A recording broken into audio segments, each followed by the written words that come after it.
olhar sistêmico. Ninguém melhor do que você nesse momento para falar sobre sexualidade comigo. Quero trazer um pouco dessa visão sistêmica, alguns tabus, algumas coisas que a gente traz aí, e trazer você para dar uma pimentada aí. Afinal de contas, é por meio das relações que a gente fortalece a energia do dinheiro e caminha na vida com essa energia da vida, né? Se não tem a sexualidade vivenciada, a gente tá morrendo, né? Se apresente, fique à vontade, a palavra é sua agora, antes da gente começar. Gratidão pelo convite, primeiramente. Bom, eu sou Paula Emanuela, eu sou terapeuta e educadora sexual. Gosto de referir nesse termo, que é um termo assim bem amoroso, né, dentro da educação sexual. Mas a minha principal medicina é a terapia tântrica. Eu e meu marido já estamos aí nesse caminho há 8 anos. Né? Nós fomos os pioneiros a trazer em Cuiabá. E ali em 2015, eu entendi que ser só tântrico era muito pobre. Eu precisava de mais para acessar mais profundo, né? E, inclusive, até em 2018, que eu mergulhei no mundo das constelações, porque eu comecei a ver que uma coisa não encaixava com a outra, ou se repetia, eu não estava entendendo, né? Então, de lá para cá, de 2015 para cá, a terapia global, eu e meu marido, a nossa equipe, a gente atua com outras ferramentas também, mas tudo voltado para sexualidade, para relacionamento e sexualidade. Bacana. E a gente falar sobre sexualidade, né? A gente pode começar falando já aí, e aí eu já quero pedir para as pessoas, se tiverem dúvidas, né? Se na medida em que a gente for falando aqui, for fazendo sentido para vocês. Afinal de contas, nós estamos aqui nesse tema, não é para mim nem para Paula, mas é para trazer conteúdo, informação, de maneira que nós possamos fluir na vida com as duas pernas, eu digo, uma perna, a perna direita é a perna do dinheiro, a perna esquerda é a perna da sexualidade. Tem muita gente andando mancando na vida, né, Paula? Com certeza, né? Porque tudo é energia. E o dinheiro também é uma energia. Mas essa energia, ela flui da onde? Ela flui da nossa energia, né? E se eu não estou com a minha energia voltada para esse prazer, olhar tudo com prazer, com certeza essa energia da abundância, da prosperidade financeira, ela não flui. E eu acho muito engraçado que se as pessoas olhassem para a área da sexualidade, aquela fatia da pizza ali, da roda da vida, como olha para o financeiro, como olha para o trabalho, como olha para a vida amorosa, que sexualidade é diferente da minha vida amorosa ali com meu parceiro. Ela faz parte, mas é totalmente diferente. Mas as pessoas não olham, né? A gente vive um analfabetismo sexual. Essa é a grande verdade. Exatamente. E é sobre isso que eu quero despertar, Paula. Porque se existe algo assim que nos mantém nessa zona cega, que não nos permite olhar, é esse ponto que a gente realmente não enxerga e não olha. E o objetivo mesmo dessa live, eu quero até começar falando um pouquinho, né? Sexualidade, o que que é o sexo, a diferença disso. Tem algumas coisas que eu já programei e na medida do que eu vou trazendo aqui, Paulo, eu quero que você vá complementando dentro desse seu olhar. Você que é uma especialista nessa área, que já atua há muito tempo, acompanho, assim, sou fã do seu trabalho mesmo. Já estive com você no seu espaço, vivenciando e conhecendo um pouco disso, né? De me permitir me permitir e assim, o quanto isso é um divisor de águas na nossa vida, né? E aí eu começo já dizendo assim, né? O que que a gente aprendeu sobre sexo e sobre a sexualidade? Então, dentro dessa visão sistêmica, eu trouxe aqui alguns tópicos que eu quero ir apontando e você se sinta à vontade, tá? Nessa complementação, nesse bate-bola para trazer esse conhecimento e esse olhar além para as pessoas que nos acompanham.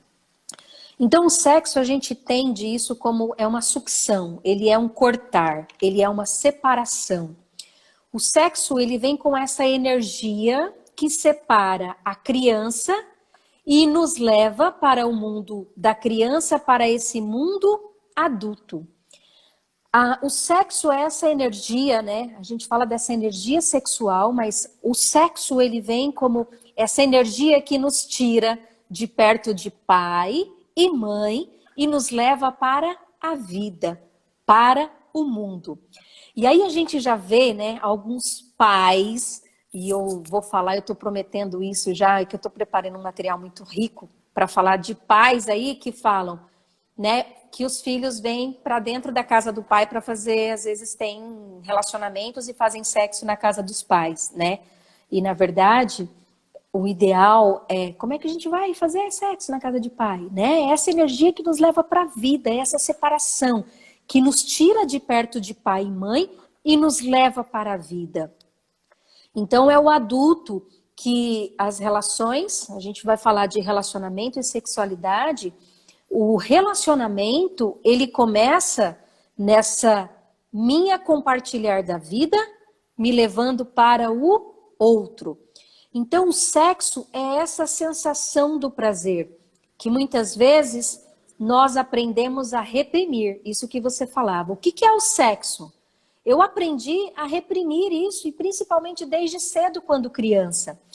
Então, Paula, a gente fala, né? Não sei se você conhece, tem uma área que eu atuo, que é a do Corpo Explica. Nós temos as nossas fases, desde o nosso processo intrauterino até os 5 anos de idade. E entre os 5 e 6 anos de idade, é aquele momento em que a gente vai descobrindo a sexualidade, enquanto criança. Aquele momento que a gente começa a sentir os choquinhos nas áreas, nas nossas áreas sexuais. Freud já dizia, né? E o Alex, eu estou tendo o privilégio de estar com ele fazendo psicanálise. Então, a gente, entendendo esses processos da energia do prazer, que Freud foi muito mal interpretado na época, mas é a energia da vida, é onde nós sentimos os primeiros prazeres. E a descoberta da criança é aquele momento em que a criança começa a tocar nos seus órgãos digitais, nos seus órgãos genitais. Ela começa a descobrir por meio desses choquinhos. E o que a mãe e o pai faz? Nino, tira a mão daí. Que coisa feia. Se for menina, né? Na maioria das vezes. O menino, principalmente, o menino ainda se tem, acha bonito alguns pais, né? Eu estava lendo um artigo que falava que quando a gente vê uma criancinha com uma ereção e a gente ir lá e brincar com essa ereção, que a criança ela não tem repertório sexual, ela nem sabe o que está acontecendo, né? Ela só está se conhecendo. É uma forma de abuso, você ir lá e brincar, ai que bonitinho. Então, olha o tanto de crianças que são abusadas diariamente, porque o homem ele foi ensinado a ter ereção, né? E a menina não. Eu brinco que os homens eles foram castrados emocionalmente e as mulheres sexualmente. Então, se a menina toca ali no clitóris dela, que sim, ela já começa a ter aqueles desejos, mas não é um desejo de adulto, é um desejo de conhecer o corpo, né? Não, fecha a perna, isso é feio, isso não pode, né? Eu já atendi algumas mães, alguns pais sendo surto, porque as meninas, elas são... Os meninos também são muito curiosos, mas as meninas, elas vêm com umas perguntas mais profundas do que os meninos, nessa idade ali até os 9. E aí os pais entram em pânico, porque se nós vivemos esse analfabetismo e a gente acha que ali vai passar no DNA, só que na nossa época não tinha internet. E eu falo para os pais, se você não educar os seus filhos sexualmente, a educação dos filhos compete a nós, pais. Quem vai ensinar é a internet, né? A escola, ela faz muito pouco, porque ela faz o papel dela, que é pouco. Seria ali 30%, 70% é os pais. E aí a gente não tem. E é interessante porque qual é a educação sexual que nós temos na escola? O sistema reprodutor. Então, na escola, a gente aprende sobre o sistema reprodutor dentro desse olhar da sexualidade. Fora isso, é o que a gente ouve os amiguinhos no sentido de pornografia, daquilo que é proibido, daquilo que é sujo, daquilo que não pode ser falado, né? E aí a gente vem, né? Conhecer essa sexualidade que ela já começou a ser reprimida lá na nossa fase de criança, ela nos traz curas profundas. Eu digo, a energia sexual, ela tá presente na nossa vida. E quando ela não é exercida, quando ela é reprimida, a psicanálise já nos explica que ela ou se transforma numa perversão, ou ela se transforma numa doença. E como a gente falou, a energia sexual, ela está diretamente voltada a essa energia do dinheiro. E olha que legal, aqui é um primeiro despertar que eu quero trazer, ó. Sem sexo, a vida não existe. Olha que legal. Então a primeira coisa que vem na nossa cabeça é: o sexo veio para a procriação. Mas vejam, sem sexo eu estou na morte e não na vida, porque é por meio do sexo que se gera a vida. Mas o que foi que nós aprendemos com relação à sexualidade, ao sexo?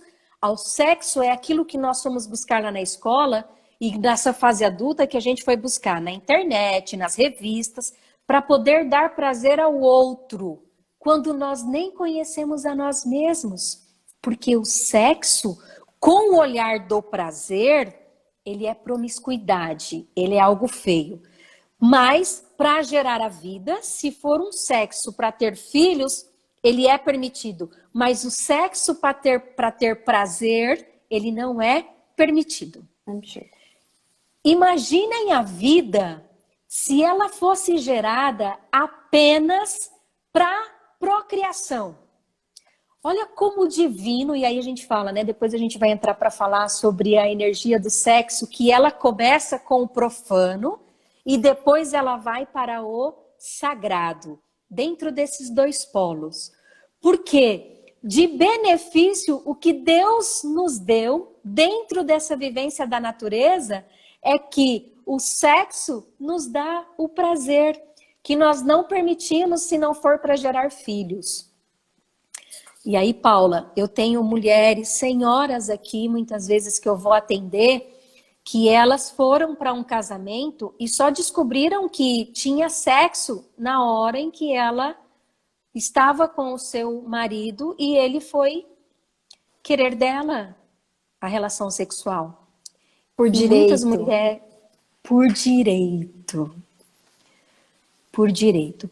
Então, se o sexo, olha a concepção que nós temos. Se o sexo não for para gerar filho, então ele não pode ser um objeto de prazer. Que louco isso. Sim. O quanto nós estamos permitindo ter prazer se não for para ter filhos, né? E Deus nos criou para ter prazer, esse prazer que ele já vem dentro dessa energia da satisfação de estarmos na vida. E é por meio do sexo que é gerado a vida. Se eu não estou tendo uma vida que me permite prazer, que me permite ter alegria, então eu não estou vivendo uma vida de prazer, que inicia com essa energia sexual. Então, qual é a motivação do prazer, se não sexo? Isso é verdade. E a gente vê hoje uma imposição da sociedade ainda em cima. Por exemplo, a pessoa é recém-casado, ainda está ali na lua de mel, já pergunta, e o filho? Quando que vai ter filho? Né? Não quer nem saber se o casal está feliz, se o casal vai vivenciar outras coisas. Se eles querem mesmo, parece que é meio que goela abaixo. Você casou, você tem que ter filho, né? Então, assim, na minha família, assim, eu vim de um lar evangélico, então era uma repressão sexual total. A minha avó se referia ao sexo da maneira, fez o mal, agora vai ter que casar com ela. E eu ficava pensando, meu Deus, fez mal para ela e ainda vai ter que casar. E nunca me foi explicado o que era esse mal.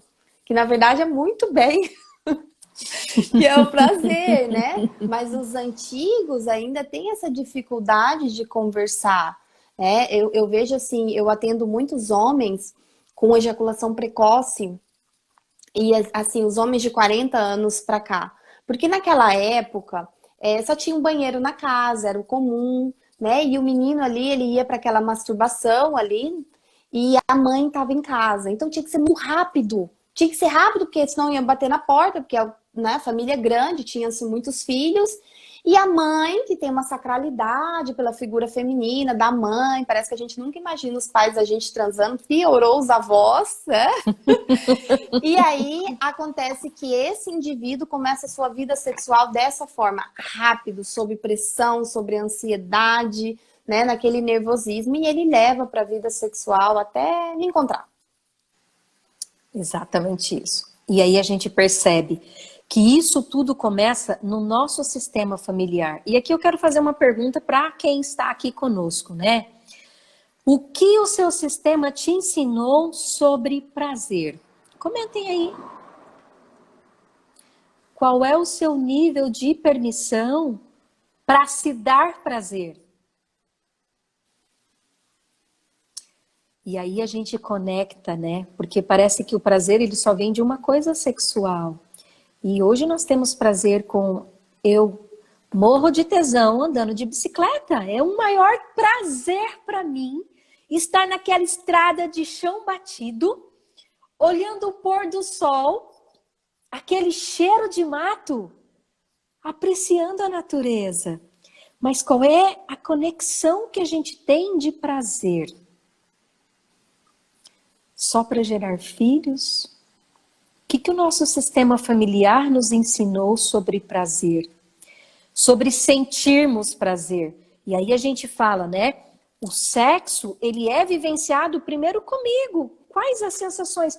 E aí eu sou criada a dar prazer para o outro sem nem me conhecer. O quanto eu permito eu sentir prazer comigo mesmo. Depois a gente vai entrar, eu quero que você aborde isso, né? Sobre a questão da masturbação, sobre essa questão de nos permitirmos. Porque a primeira pergunta é essa. O que o seu sistema familiar te ensinou sobre prazer? Qual é o seu nível de permissão para se dar prazer, de estar na vida? Isso é verdade, né? E o que eu falo para as pessoas, principalmente quando pais me procuram, eu falo, primeiro eu gostaria que você olhasse para você e me diz como que é a sua vida sexual.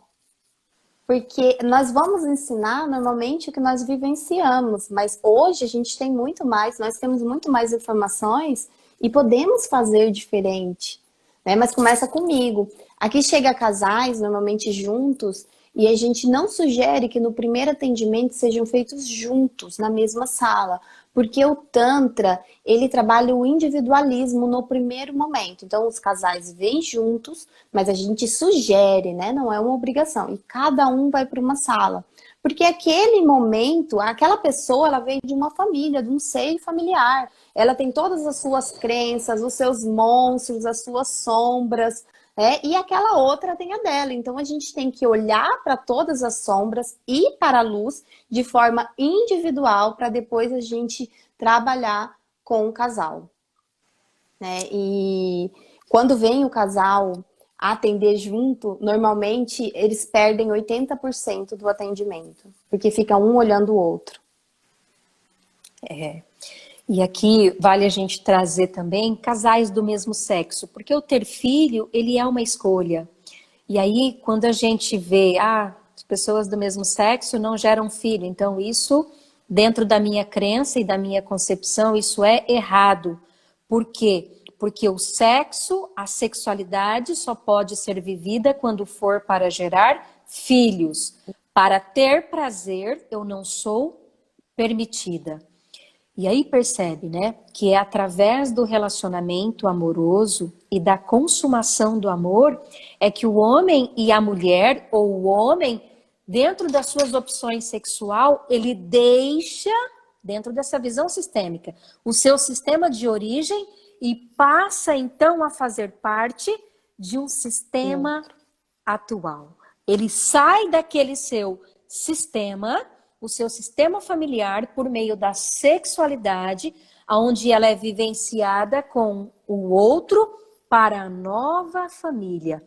Mas eu não consegui vivenciar e descobrir nem a minha sexualidade em si, como é que... E aí a gente percebe dentro dessas dinâmicas familiares, os casais jogando a sua responsabilidade do prazer para o outro. E aí a gente vem, né, nos atendimentos terapêuticos aqui, essa energia sexual da vida, que dentro desse processo em que eu deixo a minha família de origem, meu pai e a minha mãe, por meio da sexualidade, onde eu me relaciono com o outro, e aqui, junto deste outro, eu gero muitas vezes um novo ser. porque o maior desejo meu é pertencer. Então eu deixo o meu sistema de origem, isso não significa que eu deixo de pertencer, mas eu vou para um pertencimento dentro dessa ordem no qual aqui é o meu primeiro lugar. Só que agora eu deixo essa primeira família e vou para a família atual. Na ordem, a família atual vem primeiro do que a minha família de origem. Isso não significa que eu deixei de pertencer à minha família de origem, mas eu venho para um sistema maior, onde neste sistema eu dou origem à minha família. Então, nesse processo, nessa relação íntima de casal, muitas vezes aquilo que você estava dizendo, aquele relacionamento que ele começa, como é que acontece a relação de casal? Primeiro o homem olha para a mulher e o que ele vê? Sexo, prazer. A mulher olha para o homem e o que ela vê? Casamento, lua de mel, buquê, segurança. No primeiro momento existe aquela energia de troca, de interesse, de troca sexual, aquele fogo, aquele prazer, aquela primeira chama.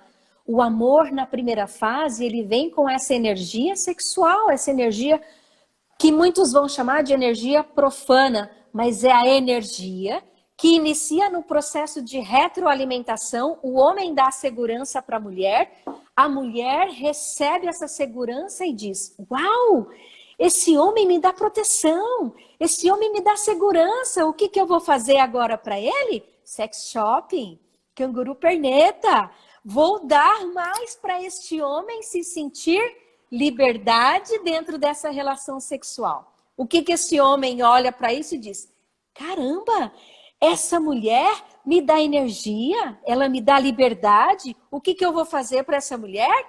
Mais segurança, buquê de rosas, café da manhã, joias. E começa-se então esse processo de retroalimentação.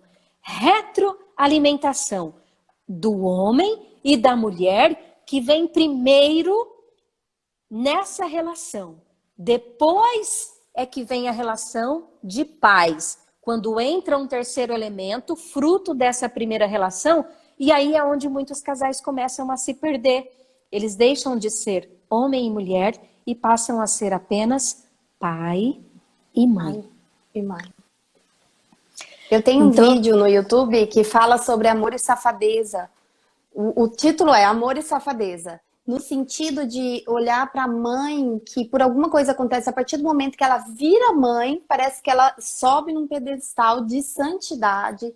E aí o cara não pode mais dar tapa na bunda. E aí some todo aquele tesão, a pé interior das mulheres. E se cria ali uma persona de mãe. Eu vejo muito essa dinâmica, muito, muito mesmo. E vejo as pessoas repetindo, porque minha mãe era assim. Aí minha avó também era assim, minha bisavó assim, e eu também. E aí, assim, por exemplo, às vezes eu atendo casal que vem aqui, estamos separando o motivo, infidelidade. Tá bom, mas vamos trabalhar a causa. Qual que é a causa? Infidelidade, ele me traiu e não sei o que, tá, mas qual que é a causa? A causa é sempre uma das partes, e normalmente é a mulher, raramente é os homens, mas acontece também com os homens, não está ali na mesma frequência energética, né? E aí o homem vai procurar fora. Fantástico. É o que sempre acontece.